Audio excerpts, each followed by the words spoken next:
Well, welcome back to Soda City Live. We're 11 days into the new year, and maybe losing weight was one of your New Year's resolutions, but you may have realized that you need a little bit more help than you thought. Well, good luck. Not good luck, but good thing. There are other weight loss options, but of course, you would need to consult with your physician to see if they are right for you. Joining me today is Bariatric Program Manager for the South Carolina Obesity Surgical Center at Lexington Medical Center, Emily Coles. Emily, thank you so much for joining us today. Thanks for having me. So tell us a little bit, before we talk about the different types of bariatric surgeries or procedures, tell us a little bit about your role. Sure. So I've been with the organization for 7 years now. I started as a dietitian. I love that. I still do that.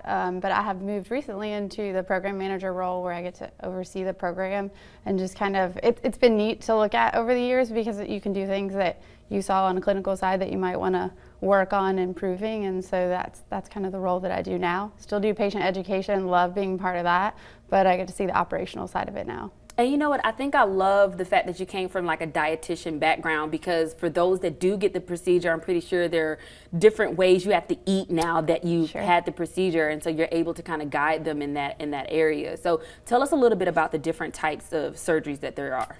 Yeah, so we do two procedures majority of the time, the gastric sleeve and the gastric bypass. We also do another option called the gastric balloon. That's a self-pay option. Insurance companies don't cover it, and it's a temporary solution.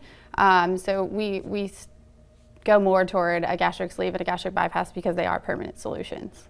And we do want to note that, you know, these procedures are not like the fix, like they're just to kind of help you. So tell us a little bit more about that. Sure. So I always say, you know, surgery is on your stomach, it's not on your brain. And so a lot of our habits come from what we do in our culture. And so just retraining those habits, we have a great staff, we have great nurses, great medical assistants, I mean, all the way up, dietitians, social workers. So we have this whole team together that has been invested for a while at just making these changes, preparing people before surgery, but also working with them after surgery to make sure they can be successful. Absolutely. And let's say that someone at home is watching and they're like, you know, this might sound like an option for me. I've tried dieting, I've tried working out, and I'm still struggling. But what would make them an ideal candidate for either one of these procedures? Yeah, so typically about 100 pounds over ideal body weight would qualify you. It depends on the insurance company, but BMI of 35 or higher with a comorbid condition, so you're looking at sleep apnea, diabetes, hypertension, those are the most common, they would qualify. And then anybody with a BMI over 40. So that conversation happens once you watch our website. We have a free webinar, and that conversation happens when we contact you after you complete that webinar. We go over all that information to see if you qualify for surgery. Awesome. Now for those candidates, what are benefits after the surgery? Excuse me, like what changes do they begin to notice? So I think the biggest thing is obviously just life, right? So there's a lot of things that change, not only your food and what you're doing, but also just like how you live your life. You know, I have people that come in and say they can ride a roller coaster and they can cross their legs and they can get on an airplane. And so you see all of these things, but they work really, really hard to make the changes to be successful. Awesome. Now, once someone's had this procedure, like what's the best advice for someone who still may have some weight to lose? Sure. So I think it all boils down to behavior. Relationship with food is the biggest thing. That's what we encourage. We tell people every day we're a surgery center, but we're not selling anything. You know, it has to be a commitment to a lifestyle change, a long-term thing that you're going to follow out for the rest of your life. Are there, I'm interested to know, is there like a maintenance, like do you have to be checked periodically? Sure. Are there certain things you can't eat once you get this procedure done? So as a program follow-up, we see every patient the first year for every 2 months. So that's with the either the surgeon or a nurse practitioner and dietitian. We also have a social worker that sees our patients at 6 months, and she's available anytime. We have monthly support groups. Anybody's welcome to those.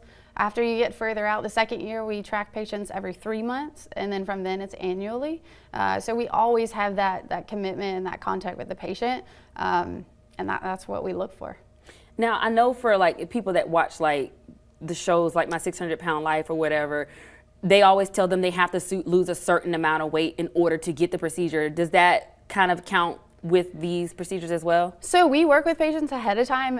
Insurance companies most of the time don't necessarily require that you lose a certain amount of weight. We like to see it as a program that somebody is willing and able. It doesn't necessarily mean they have to lose a lot of weight, but that's where the dietitians come in and train that person like, hey, these are things that you're gonna have to do after surgery. We wanna start to see you do these things before surgery so that you are successful. That's amazing. And one more thing before we wrap up here, other than that, how do our viewers get in touch with you if they have any questions? So the best place is go to our website, it's SEObesity.com, and click on the free webinar there. They can view the webinar. There's nothing that, you don't have to do anything from there if you don't want to, but if you decide that that is the course you'd like to take, at the end of that webinar, it will ask you your name and a little information. We will do our part in tracking, like looking at benefits and things like that, and then provide that phone call to see if the patient would like to move forward. Perfect.